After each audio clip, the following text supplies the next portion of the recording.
Iran के खिलाफ अपनी फौज उतारने जा रहा है यूएई। ये दावा मेरा नहीं बल्कि पेंटागन के उन गुप्त दस्तावेजों का है जो हाल ही में अमेरिकी मीडिया में लीक हुए हैं।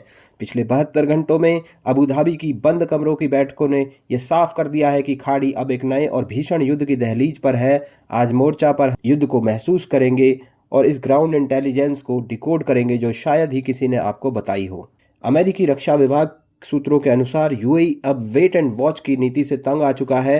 कैबिनेट मीटिंग में जो नक्शा पेश किया गया है उसमें ईरान के उन 2038 शाही ड्रोनों का डेटा था जिन्होंने यूएई की इकोनॉमिक लाइफलाइन को निशाना बनाया है। विजुअल डेटा के हिसाब से देखें तो ये ड्रोन महज उड़ते हुए बिंदु नहीं बल्कि यूएई की सॉवरेनिटी पर सीधे हमले हैं। इंटेलिजेंस इनपुट्स कहते हैं कि यूएई न केवल अपने मिराज और F-16 विमानों को तैयार कर रहा है बल्कि स्पेशल ऑपरेशंस कमांड को भी एक्टिव कर दिया गया है। क्या ये ग्राउंड इन्वेजन होगा या फिर ईरान की मिसाइल ठिकानों पर सर्जिकल स्ट्राइक, इसी पर पूरी दुनिया की नज़र है। अब बात करते हैं उस साउंड ऑफ वॉर की जिसने यूएई के सुल्तानों को सोने नहीं दिया।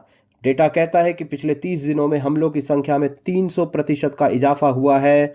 457 बैलिस्टिक मिसाइलें, ये आंकड़ा किसी भी छोटे देश को तबाह करने के लिए काफ़ी है। यूएई का एयर डिफेंस सिस्टम जब इन मिसाइलों को इंटरसेप्ट करता है तो वो धमाका केवल आसमान में नहीं होता, उसकी गूंज दुनिया के सबसे सुरक्षित शहर कहे जाने वाले दुबई की गलियों में महसूस होती है। ईरान ने यहाँ एक ज़बरदस्त जाल बुना है। शुरुआत में हमले रोज़ाना 300 से 350 थे, फिर उन्हें कम करके 10 से 15 कर दिया गया। जैसे ही यूएई ने अमेरिका के साथ अपनी फौज उतारने की बात की, ईरान ने फिर से हमलों को 45 हमले प्रतिदिन तक पहुंचा दिया। ये एक मनोवैज्ञानिक युद्ध हो गया है। अब यहाँ गौर करने वाली बात यह है कि 2038 ड्रोन केवल वो हैं जिन्हें यूएई ने मार गिराया है।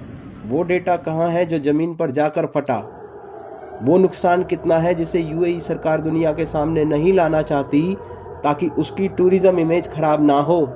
ये वो अदृश्य तबाही है जिसे यूएई के शासक अपनी मेज पर महसूस कर पा रहे हैं। सऊदी, कतर और कुवैत चुप क्यों हैं? जवाब है यूएई की चमक। दुबई आज वर्ल्ड फाइनेंशियल कैपिटल है। ईरान जानता है अगर उसे अमेरिका और पश्चिम पर दबाव बनाना है तो उसे उस जगह पर चोट करनी होगी जहां पश्चिम का सबसे ज़्यादा पैसा लगा है। यूएई पर हमला करने का मतलब है पूरी दुनिया की शेयर मार्केट को हिलाना। ये कड़वा सच है, यूएई के गले नहीं उतर रहा। जब कोई मिसाइल बुर्ज खलीफा या पाम जुमेरा जैसे मॉन्यूमेंट्स के 20 से 30 किलोमीटर के दायरे में गिरती है ना, तो उसका कंपन पूरे इंफ्रास्ट्रक्चर में महसूस होता है।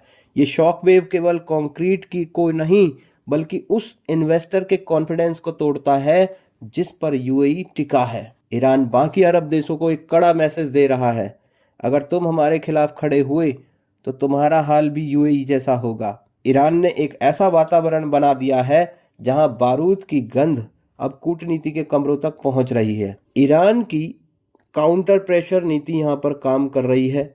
हमले बढ़ाकर उसने यूएई को सोचने पर मजबूर कर दिया है, क्या यूएई अपने शानदार शहरों की सुरक्षा के लिए इस युद्ध से पीछे हट जाएगा या फिर ऑल आउट वॉर में जाएगा? ग्राउंड इंटेलिजेंस कहती है कि अमेरिका और इजराइल पीछे से यूएई को हथियार और सैटेलाइट डेटा मुहैया करा रहे हैं। ईरान की युद्ध नीति की तारीफ करनी होगी जिसको उसने 10 से 15 देशों को एक साथ आने से रोक दिया है। यूएई आज अकेला खड़ा है, लेकिन अगर वो युद्ध करता है तो खाड़ी का पूरा नक्शा बदल जाएगा। ये युद्ध तब केवल जमीन का नहीं बल्कि अस्तित्व का युद्ध बन चुका होगा। खाड़ी की ये तपिश अब रेगिस्तान की गर्मी से ज़्यादा खतरनाक हो चुकी है।